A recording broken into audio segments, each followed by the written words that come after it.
저희가 함께 예배를 드립니다. 그래서 종종 그분들이 우리 예배 시간에 또 식사 시간에 종종 들어옵니다. 예배 중간에 들어오거나 식사 시간에 들어와서 우리 함께하거나 또 음식이 필요한 분들에게는 우리 모든 것을 종종 나누기도 하지만 오늘은 여러분이 오시기 전에 한 25분 전에 외국분이 한 분 들어왔는데 다른 곳으로 가도록 보내드렸습니다. 그 이유는요, 저는 한국말을 알아들을 수 없는 분이었고 또 복장 자체가 그 복장으로 다른 사람을 폄하할 수는 없지만 완전히 우통을 벗은 상태에서 가방만 맨 그러한 상태로 와서 앉아 계시는 그러한 마음을 품고 계시기 때문입니다. 만약 예배 드리기를 원한다면 셔츠를 입고 예배 드린다면 우리가 아무 말 하지 않겠습니다. 말씀을 드렸더니 셔츠를 저한테 말씀하시더라고요. 그래서 우리가 제공할 수 없다는 이야기 듣자 그분이 나가셨습니다. 제가 보내드린 그 이유는요, 어찌 보면 너무하다 싶을 수도 있지만 정말 그분이 하나님 앞에 예배 드리기 원해서 이곳에 오셨다면 그분이 알아들을 수 있는 잉글리시 워십 서비스 주변에 교회에 가서 충분히 그분이 예배 드리고 하나님 만나게 될 줄 믿는 그러한 마음으로 그분을 보내드렸습니다. 여러분, 저 한번 따라해 보시겠습니까? 하나님께서는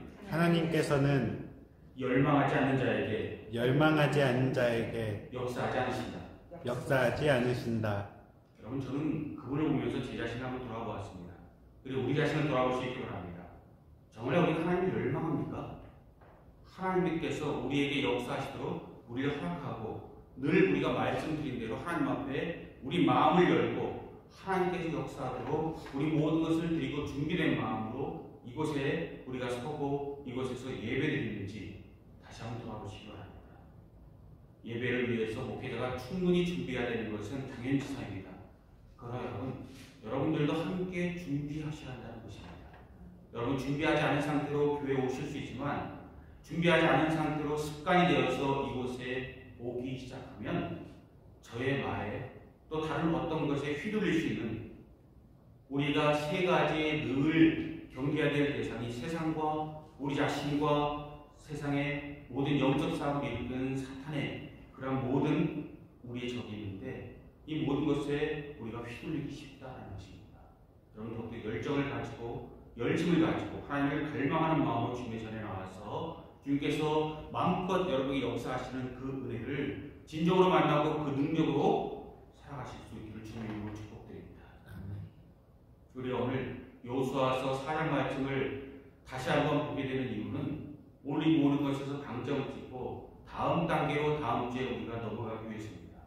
그러기 위해서 저는 여러분과 함께 한 가지, 지난번에 제가 말씀드렸던 것 중에서 한 가지를 기억해 주셨으면 좋겠습니다. 제가 지난주 스포트에 말씀드린 것이 있습니다. 우리 인생 가운데서 하나님 아니면 설명될 수 없는 것들을 묵상해봐라 라고 말씀드리고 저 자신과 저의 가정에 대한 이야기를 몇 가지 말씀드렸습니다.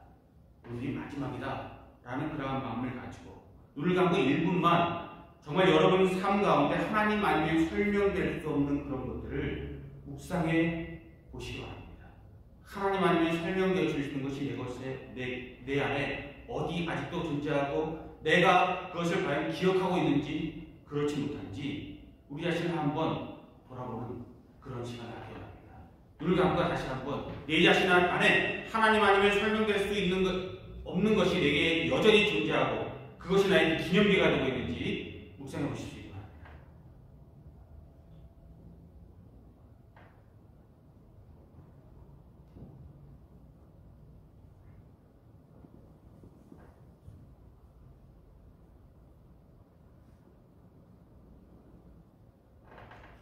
이제 눈을 뜨시고 나머지는 집에 가서 더욱더 깊은 묵상 가운데 하나님과 만나실 수 있기 바랍니다. 오늘 본문 말씀 여호수아서 4장 말씀은 창세기 말씀과 연결되어서 우리에게 베푸신 하나님의 기적과 하나님께서 베푸신 그러한 기적을 역사를 기억하게 바라는 기념비의 이야기로 우리 가운데 서 있고 하나님과 하나님의 백성, 하나님과 교회, 하나님과 우리 자신의 문제를 여전히 현재 진행형으로 우리에게 이야기하고 있다는 것입니다. 하나님의 은혜가 무엇일까? 하나님께서 구원하게 하신 것, 하나님께 우리에게 은혜를 주시는 목적과 그 결과를 하나님께서 무엇을 기대하고 계실까? 오늘 말씀에서 마지막으로 우리가 방점을 찍고 우리가 다음 주에 신약의 사도행전 말씀으로 다음 단계로 넘어가는 그런 시간을 갖기를 원합니다. 하나님께서 때때로 우리 가운데 역사하시고 기적과 권능과 본인의 그러한 존재를 드러내실 때가 있습니다. 언제 그것을 드러내는가? 또 왜 그것을 드러내는가? 우리가 오늘 보아야 할 두 가지 초점이 바로 그것입니다.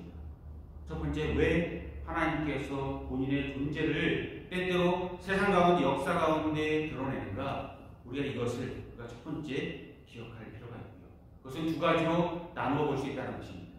교회 밖 하나님의 백성이 아닌 세상 모든 사람 가운데 하나님께서 역사를 드러내시는 그 이유, 그리고 두 번째, 교회 안에 하나님께서 역사를, 동일한 역사를 가지고 하나님께 우리에게 메시지를 전하는 그 이유를 우리는 분명히 마음에 품어야 한다는 그 사실입니다. 교회 밖에 하나님께서 역사를 일으키시고 그 기적을 일으켜서 하나님의 본인의 실체를 드러내는 그 이유가 무엇일까? 오늘 24절 말씀 보십시오. 이는 땅의 모든 백성에게 여호와의 손이 강하신 것을 알게 하며 너희가 너희 하나님 여호와를 항상 경외하게 하려 하시니라.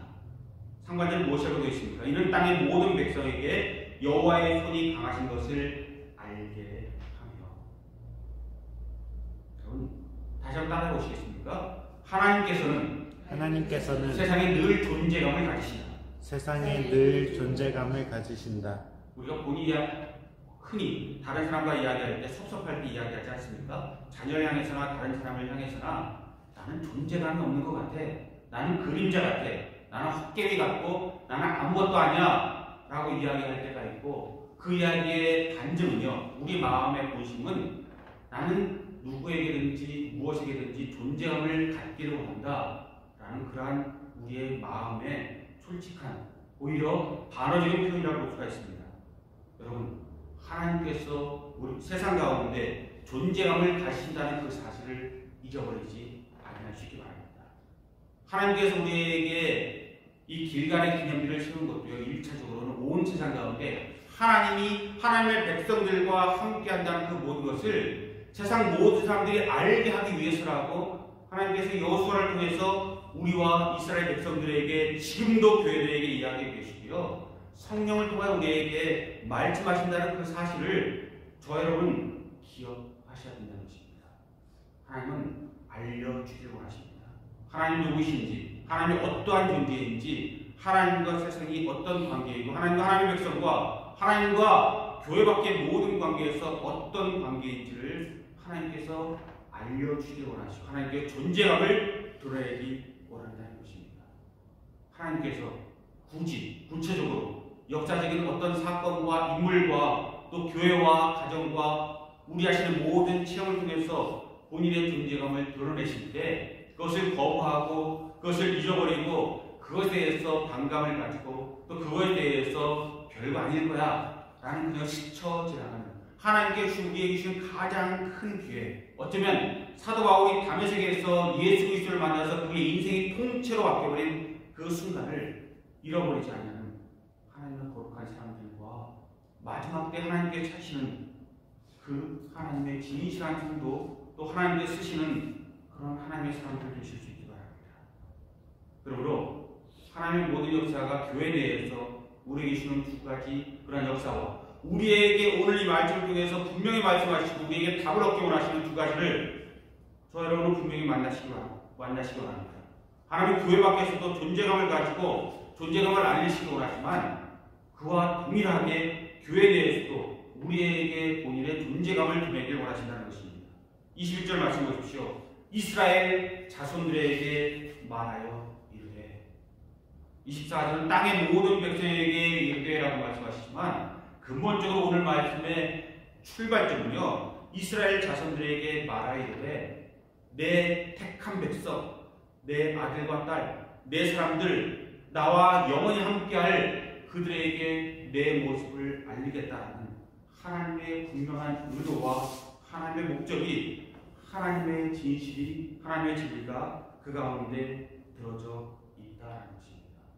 그러므로 하나님께서 우리에게 본인을 알게 하셔서 우리에게 은혜를 끼치고 하실 때 그 은혜를 마음껏 받아들이고 그 은혜 안에 거하는 사람들, 하나님께서 알려주시는 대로 그 은혜를 우리가 받고 하나님의 흔적, 하나님의 은혜가 우리 가운데 머물러서 향기가 되는 그런 삶을 살 수 있기 바랍니다. 그리고 하나님을 높일 수 있기 바랍니다. 그리고 그 은혜가 우리 삶의 중심이 됨을 감사할 수 있기 바랍니다. 그러나 여러분, 하나님이 우리에게 주는 존재를 우리가 받아들이고 그 은혜 가운데 살 때도 한 가지는 꼭 기억하실 수 있기를 바랍니다. 저에게 해당하는 문제는 우리 모두와 세상에 해당하는 그런 문제입니다. 우리가 하나님의 은혜를 이야기하고 하나님의 능력을 이야기하고 하나님 앞에 감사를 이야기하고 오늘도 모든 우리 예배는 하나님에 대한 감사와 은혜와 하나님의 역사를 바라보는 소망과 우리의 소망과 비전과 하나님의 꿈과 하나님의 역사가 우리 가운데 분명히 담겨져 있고 그렇지 아니하면 우리는 하나님 앞에 예배드리지 아니한다 라고 볼 수 있습니다.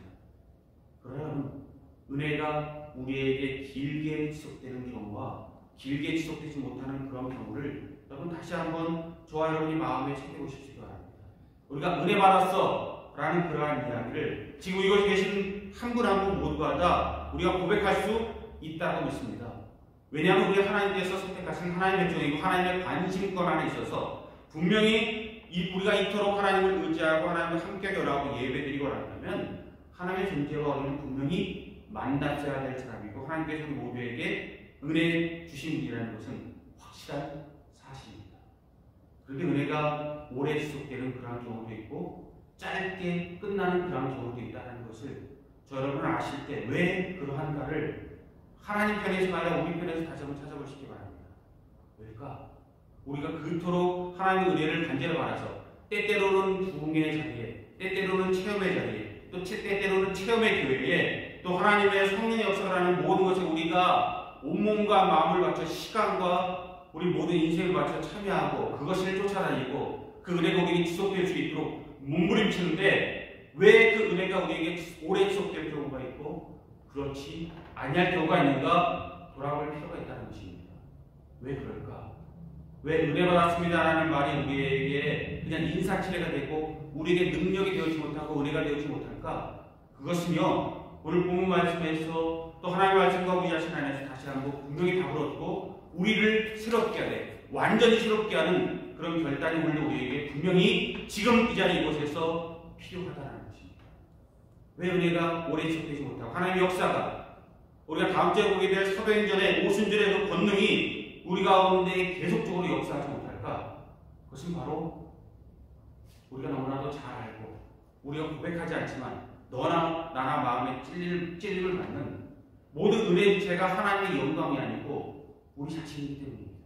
우리의 체험, 우리 자신, 우리의 행복, 우리의 소망, 우리의 이루어짐이 중심이 되어서 내 자신 안에 무엇인가 하나님의 그러한 은혜가 역사가 찌릿찌릿 전류가 흐르듯이 넘쳐 흐르길 바라고 내가 중심이 되어서 하나님께서 나를 중심으로 하나님께서 돌아가는 것처럼 마치 태양을 향해서 모든 지구와 달과 별과 모든 별들이 도는 것처럼 내 자신을 주변으로 하나님이 돌길 바라는 그런 마음이 여전히 내 마음의 중심이 있어서 그 은혜가 내 중심의 이루어짐과 정확하게 맞닿아지는 그 시점에 우리가 서 있고 거기 서서 하나님 앞에 양보하지 않아서 그래서 하나님께서 등을 돌이킬 수밖에 없는 그런 상황을 우리가 만들어서 은혜가 우리에게 지속되지 아니할 수 있다는 것입니다. 여러분 기억하십시오. 하나님의 은혜는 우리에게 모든 사람에게도 주고도 넘칩니다. 그러나 여러분 기억하십시오. 때때로 하나님께서 우리에게 자비와 은혜와 사랑을 베풀기 위해서 우리에게 잔인하실 수 있다는 사실, 우리에게 혹독할 수 있다는 사실을 우리 잃어버리면 안 된다는 그러한 사실입니다. 어느 정도는 넌센스입니다. 어떻게 하나님의 자비가 하나님을 한도 끝도 없이 잔인하게 만들 수 있을까?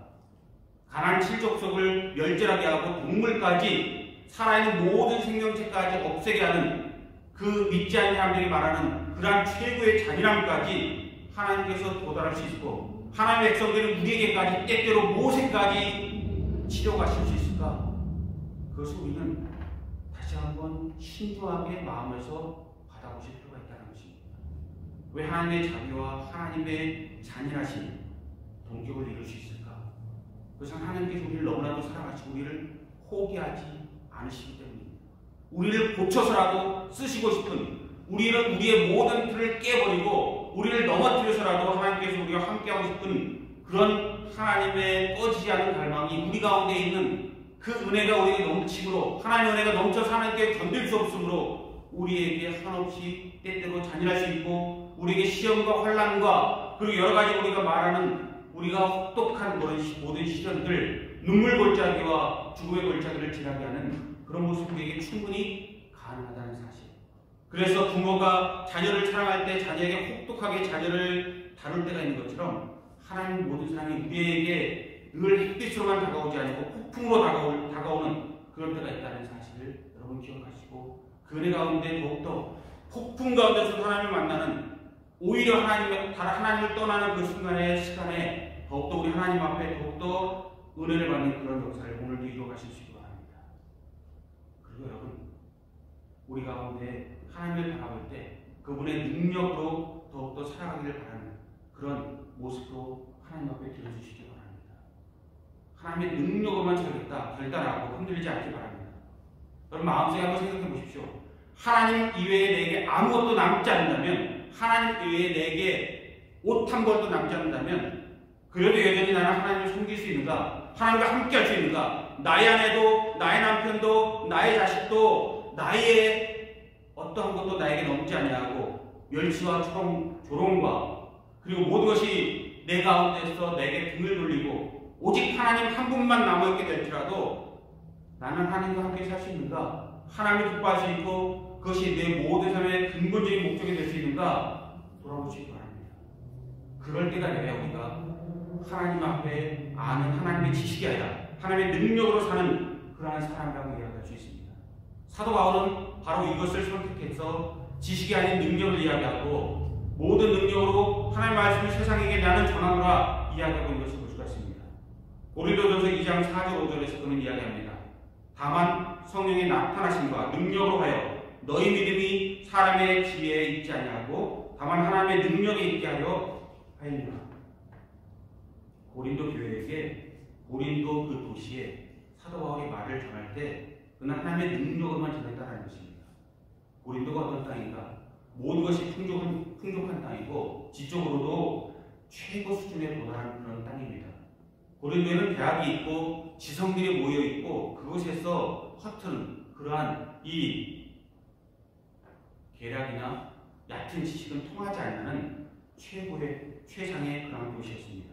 그리고 그곳에 지적으로 철학적으로 도달할 때 최고의 환영과 최고의 존경을 받는다는 것 사도 바울이 알고 있었고요. 사도 바울이 그곳에서 그렇게 전할 수 있는 충분한 능력이 그에게 있었다는 것을 우리가 모두가 다 압니다.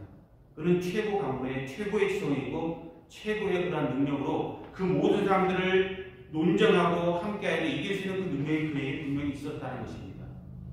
그러나 그가 선포하고 선언합니다. 나는 내 지식과 세상의 모든 것으로 세상의 계획으로 하는 것이 아니라 하나님의 능력으로만 말씀을 전하고 하나님의 은혜로만 구하노라. 하나님의 능력으로만 은혜로만 나는 말씀을 전하고 그 은혜에 너희들이 구하도록 나는 기도하노라. 전파하고 그 외 모든 것은 내가 배설물처럼 버리노라. 선포하고 하나님의 말씀을 전했습니다. 그 결과는요, 고린도 교회에 철저하게 외면당했고 사도 바울이 분명히 알았습니다.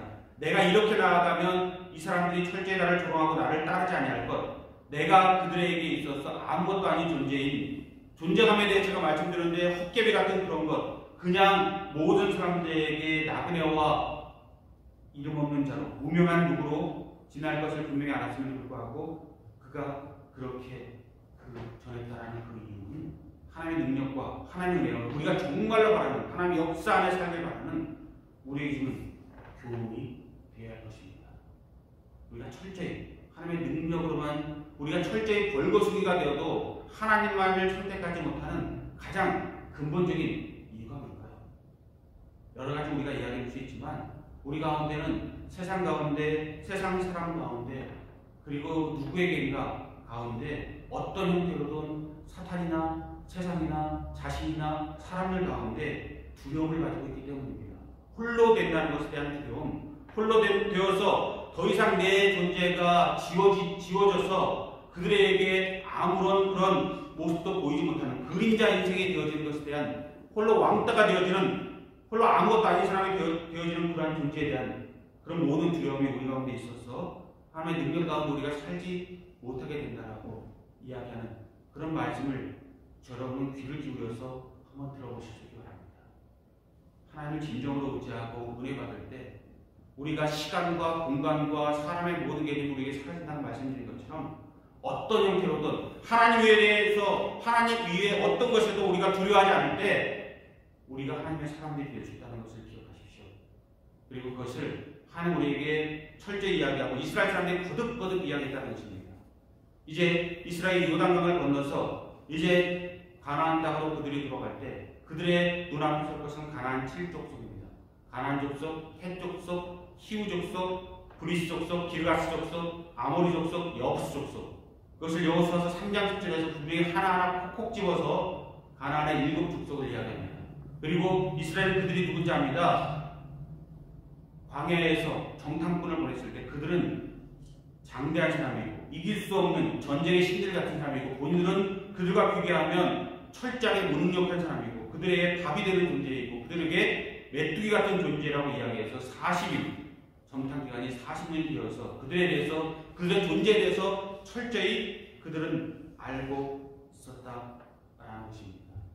그런데 여러분 하나님의 은혜가 그들에게 끼치고 하나님의 은혜가 우리에게 원하는 모든 것은 어떤 종류로 하나님 외에 어떤 것도 두려워하는 마음이 우리에게 있지 않아도 하나님께 우리를 이끌어 가신다는 그 사실을 기억하십시오. 그리고 오늘 우리가 하나님의 어떤 것 다른 어떤 것을 두려워한다면 우리는 하나님의 사람이 아님을 스스로 인정한다는 그 사실과 만날 수 있기를 바랍니다. 그리고 그 가운데 철저히 하나님 앞에 완벽하게 은혜를 받아서 새로운 사람이 되기 바랍니다. 오스와드 챔버스는 이야기합니다. 하나님은 우리 인격을 바꾸는 분이 아니라 우리의 존재 자체를 바꾸는 그분으로 우리에게 역사하셔야 된다고 합니다. 참 은혜 받는 그런 구절 아닙니까? 우리 인격이 바뀌어서 성격이 되어야 된다고 거룩할 성장을 쳐서 성격이 되어야 된다고 말씀드렸지만 그것 가지고도 우리 가운데 솔직히 부족한 것 같습니다. 인격이나 성격이나 우리가 가진 무엇이가 우리 부분적인 것을 이야기하는 것이 아니라 우리 존재 자체 100% 우리를 완전히 바꿔놓는 하나님의 모습 인격 전에 우리 존재 자체가 바뀌어지는 그 모습을 우리가 만나게 되고 그 은혜 가운데 우리 모든 것을 올려드릴 때 하나님께서 우리 가운데 마음껏 하나님의 역사가 일어나서 홍해와 요단의 모든 역사가 우리 가운데 진실이 되어지고 능력이 되어지고 은혜가 되어지고 우리가 여태까지 두려워서 도망했던 모든 것에서 그들을 쫓아내는 우리 한 사람이 천 사람을 쫓고 우리 두 사람이 만 사람을 쫓는 그런 역사로 우리 가운데 철저히 그들이었던 우리 인생이 철저하게 하나님의 햇빛과 능력이 되어진다는 것을 우리가 기억하시기 바랍니다. 두 번째로 언제 그러면 이 하나님의 역사가 우리에게 일어날 것인가? 마틴 노일 존스 목사님은 조심스럽지만 이야기하는 것을 제가 한번 들어본 적이 있습니다. 하나님께서 언제 우리에게 하나님의 역사가 일어나게 하고 세상 가운데 교회 가운데 역사가 일어나게 했는가? 여러 가지 때가 있지만 특별히 재난과 고난과 가뭄과 역경 시대에 인간으로서 어쩔 수 없는 그 시점에 하나님께서 종종 하나님의 권능을 일으키곤 한다는 것을 나는 발견하느라 그분이 이야기하는 것을 들어본 적이 있습니다. 역경과 고난과 모든 어려움이 모든 것을 이야기하지 않습니다. 하나님께서 일하시는 모든 것의 한 부분에 불과할 뿐입니다. 그러나 여러분 하나님 앞에 철저히 우리가 무너져서 우리로서는 손대지 못할 그 지경에 이르렀을 때 그리고 그 모든 역사의 현장에 그 시간대 하나님께 접어들었을 때 하나님께 존재감을 드러놓고 하나님의 트럼펫으로 역사의 새로운 장을 하나님께 늘 이루어 놓으셨다는 것을 역사가 증명하고 있다는 것입니다. 그러므로 저는 코로나 바이러스가 여전히 수백, 수천만 명의 사람을 앗아가고 우리의 모든 가운데 세상을 휩쓸고 있는 이 시점 그러나 조만간 끝나게 될 이 시점이 끝나는 그 시점이 바로 하나님께서 우리 교회와 우리 자신과 모든 역사 가운데 새로운 하나님의 권능을 이뤄낼 분명한 시기가 된다는 것입니다. 그러므로 그때에 대해서 허둥지둥하는 것이 아니라 지금부터 우리가 모든 것을 준비하여서 하나님 앞에 나가시기 바랍니다. 그리고 그를 만나서 우리가 주님의 이름으로 매일 승리하여서 하나님께서 이겨놓은 싸움으로 세상에 나가서 승리와 전투를 하셨듯이 우리는 이겨놓은 싸움으로 하나님 앞에 우리 모든 것을 올려드리시기 바랍니다. 홍해와 요단의 모든 그 권능을 바라볼 때 철저히 하나님의 능력만 바라보고 하나님께서 얼마나 우리가 막강한 배경을 가졌는가, 우리가 막강한 백을 가졌는가를 보는 것이 아니라 철저히 우리가 얼마나 능력 없는지를 보고 우리 모든 소망 없는지를 볼 수 있는 그런 모습을 우리가 놓치지 않으시기 바랍니다. 출애굽기 14장 15절 말씀 보십시오. 이스라엘 사람들이 홍해를 건너기 직전에 이제 그 사람들이 홍해 그 언저리에 있습니다. 바다, 우리가 말하는 호수 아니고 바다 앞에 그들이 서 있고요. 양쪽에는 두 산이 존재하고 있습니다. 한쪽에는 비하히롯이라는 산이 서 있고 반대쪽 단에는 바알스본이라는 산이 서 있습니다. 상상해 보십시오. 양쪽에 거대한 두 산이 서 있어서 양쪽으로 가지 못합니다. 그런데 앞부분에서는 바로 왕과 애굽의 철병거가 이스라엘 향해서 쳐들어옵니다. 이스라엘은 어떻습니까? 60만 명, 아이들까지 200만 명이라고 해도 전쟁 한번 해보지 못한, 싸우면 애국 군대와 싸워서 백전백패할 수 없는 그 사람들이 이제 도망갈 곳 없는 막다른 곳에서 뒤는 물이고 양옆은 산이고 앞은 적군이 쳐들어오는 그 시점을 하나님께서 보고 계시고 모세와 이스라엘 사람들이 가장 최악의 순간으로 만나는 것을 출애굽기 14장에 우리에게 이야기합니다. 그런데 출애굽기 14장 15절에 하나님께서 말씀하십니다. 하나님 구원해 주옵소서. 모세와 이스라엘 백성들이 기도했을 것입니다. 그런데 하나님께서 모세라고 이야기합니까? 모세야, 무엇을 바라고 있느냐? 무엇하느냐? 백성들에게 앞으로 나아가게 하라. 앞으로 나아가게 하라. Speak, they go forward. 앞이 어딥니까? 마틴 루이 존스 목사님이 우리에게 묻더라고요. 저에게 묻더라고요. 앞이 어디냐고요? 앞이 애국 군대입니까? 양쪽 산입니까? 바다입니까? 어디로 가면 이스라엘에게 소망이 있고 forward라는 그 전방이라는 것이 어디를 이야기하느냐고 철저하게 하나님께 우리에게 묻는다는 것을 마틴 루이 존스 목사님이 이야기하시고 그분 설교 가운데 저에게 영감을 주셨습니다. 앞이 어디입니까? 결국 우리가 바라보지 못했던 것 아닙니까? 모세가 지팡이로 열어서 물이 육지가 돼서 건너게 한 홍해, 전혀 생각하지도 못했던, 상상하지도 못했던 홍해 바다가 열려서 양쪽 산도 아니고 애국 군대도 아니고 뒤쪽에 하나님께서 열어놓은 미리 예정해놓은 그 문이 열려서 그들이 건너갔다라는 그런 사실입니다. 오늘 본문에서도 우리에게 이야기합니다. 모세가 그들 가운데 이제 있지 아니하고 여호수아가 그들을 따를 때이고 요단강 앞에 그들에게 서 있습니다. 역사가들은 이야기합니다. 여호수아라는 막강한 전쟁의 신이 그들 앞에 있다라고 우리는 믿고 우리는 흔히 생각하기를 여호수아서나 그 모든 앞으로는 이를 미리 머릿속에다 선입견을 가져서 이스라엘에게는 능력이 충충하였을 것이다 이야기하지만 그렇지 않다는 것입니다. 성경학자들이 보기에 이때 이스라엘이 최악의 순간이었다는 것입니다. 모세보다 더 최악의 순간, 홍해보다 더 최악의 순간이었다는 것입니다. 그들을 40년 동안 이끌었던 모세가 산에 올라가서 내려오지 않고 그는 죽었다고 하나님께서 말씀하십니다. 그들에게 여호수아라는 한 인물이 있지만 모세를 수종 들었던 그들 앞에는 아직 그 능력이 검증되지 않는 그런 여호수아의 수종 들던 종에 불과한 한 인물이 그들 군대 장관 앞에 새파랗게 젊은 모습으로 서 있을 뿐입니다. 그런데 오늘 우리가 4장에서 길갈의 이야기를 만나기 전에 여호수아서 3장 15절을 보면 어떤 이야기가 나옵니까? 요단강에 물이 범람할 때가 몇 차례 있는데 지금 전세계 홍수로 중국의 샨샤댐이 넘어지느냐 안 넘어지느냐, 넘어지면 어떤 일이 벌어지느냐, 초미의 관심사고 샨샤댐에 그러한 그 수압 때문에 지구의 지축이 2cm 정도로 흔들린다라는 그런 과학자들의 그런 설명까지 들어본 적이 있는데, 그리고 지금도 대한민국과 세계 여러 곳에서 물난리로 지구의 3분의 1이 잠긴 방글라데시 같은 그런 곳이 있는데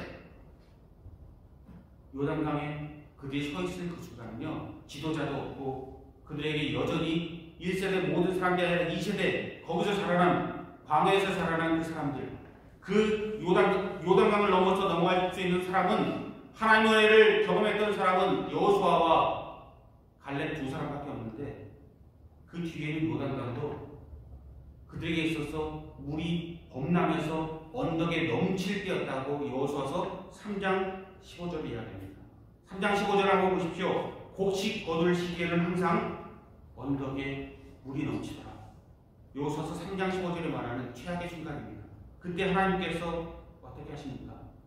지난주에도 제가 말씀드린 것처럼 여호와의 법궤를 맨 제사장들이 요단강 그 범람하는 홍수처럼 넘치는 그 물을 밟게 될 때 하나님께서 그 모든 것을 새롭게 일어나는 그대로 허락하셨다는 것입니다. 모든 것을 우리가 철저히 버리고 하나님만 의지하고 하나님 앞에 철저하게 벌거숭이가 되어서 하나님 위에 의지할 것이 없을 때 하나님 앞에 가장 순전한 모습이 우리가 될 때 순전한 기독교와 순전한 교회와 순전한 하나님의 백성이 될 때 하나님께 역사한다는 것입니다. 고난과 역경 시대에 반드시 하나님께 역사하시는 것은 아닙니다. 저 여러분 기억하셔야 됩니다. 고난과 역경이 우리를 무너뜨릴 수 있습니다. 그러나 고난과 역경을 우리가 하나님께서 허락하신 은혜로 우리가 겸손 가운데 받는다면 그것은 하나님의 성령의 도구가 되어 있다는 사실입니다. 그러나 여러분 우리가 어디까지 도달했는가 마지막으로 본문 말씀을 통해서 기억해 보시기 바랍니다. 하나님의 능력이 있고 하나님의 기념비가 있고 후손들에게 이것이 무엇이냐라고 물을 때 홍해를 기억하게 하시고 요단강을 기억하게 하시고 그것까지도 강을 가지고 보지 못하면 길갈에서는 12돌을 보고 기억하라고 말씀하신 모든 가운데 우리 가운데 무엇이 세워져 있는지 우리가 그 가운데 하나님의 역사하셔서 이제 우리가 능력을 발휘할 그 지점까지 그 시간까지 우리가 도달했는지 돌아보실 수 있기 바랍니다. 운명적으로 하나님의 사람인 우리는 다른 것에서 만족함과 행복함과 우리 모든 결실을 거둘 수 없고 하나님의 만남과 은혜와 성령의 역사 가운데서만 우리에게 최대의 우리의 목표와 은혜와 우리 권능이 일어나고 우리 행복이 일어나는 하나님의 사람들입니다. 그러다면 하나님의 능력과 영광 가운데 도달해야 될 숙명이 우리에게 있다는 것입니다. 그러면 하나님의 전신갑주를 입고 진정 하나님의 은혜 가운데서 우리에게 앞으로 나아가게 하는 하나님의 은혜를 보고 우리 모든 것을 오늘도 나는 날마다 주노라 라는 고린도전서 15장 31절 말씀처럼 내 중심을 내 자신이 모든 것의 핵심이 되는 모든 것을 버리고 내 은혜, 내 짜릿짜릿한 무엇인가를 찾고 내 가운데 일어날 무엇인가 환희와 카타르시스를 찾는 것이 아니라 하나님의 영광을 찾아서 하나님께서 나에게 이룩하실 그 지점에 그 역사에 우리를 도달하게 하고 그 은혜를 우리 가운데 폭포수처럼 이루어지는 하나님의 은혜를 만나게 하실 수 있는 하나님의 사람들 되실 수 있길 바랍니다. 하나님께서 분명히 이르십니다. 성경이 말하는 불변의 진리는 하나님이 절대 변하지 않고 하나님의 역사는 분명히 이루어진다는 것입니다. 그 가운데 변수는 사람의 믿음과 세상의 모든 환경과 우리 모든 것의 여건이 변하지 하나님의 진리는 바뀌지 않는다. 구약과 신약은 우리에게 이야기하고 마지막 때 하나님께서 그것이 진실이었음을 우리에게 이야기해 주실 것입니다. 그때 하나님의 은혜가 하나님께 여기까지라는 그 지점까지 우리가 도달해서 하나님께서 우리에게 주시는 큰 은혜를 우리는 날마다 경험하며 그 역사 가운데 행복해하고 하나님 앞에 고백할 수 있고 그 은혜를 우리 자녀의 자녀들에게 이 요단 시대의 이 하나님의 백성들이 후손과 후손들에게 전해졌던 그 이야기처럼 홍해와 요단이 하나님께서 우리를 얼마나 사랑했는지에 대한 증거가 되었던 것처럼 지금 우리 교회에게 베푸신 은혜를 우리가 베푸시는 그런 역사를 교회와 세상 가운데 우리 또한 이룰 수 있기를 그래서 영광과 능력이 하나님께 이 세상에 베푸신 은혜와 부흥과 역사와 그 모든 것에 그 현장에서의 우리의 승리를 선포할 수 있는 여호와의 깃발을 높이 들 수 있고 하나님의 능력으로 우리 모든 삶이 진정 은혜 가운데 빛날 수 있기를 주님의 이름으로 축복합니다. 그러나 어디까지 도달했는지 늘 돌아보고 기도하십시오. 갈망하십시오. 열망하십시오. 그리고 소망하십시오. 그리고 모든 것이 하나님 은혜로만 이루어져 있다는 것을 믿고 하나님의 방법으로 이 모든 것을 이루는 하나님의 거룩한 백성이 되어서 여기까지 이것도가 아니라 여기 이상으로 이루는 보는 믿음보다 보지 않고 믿는 믿음이 더 크다라는 믿음을 우리 은혜 가운데 이루시기를 주님의 이름으로 축복합니다.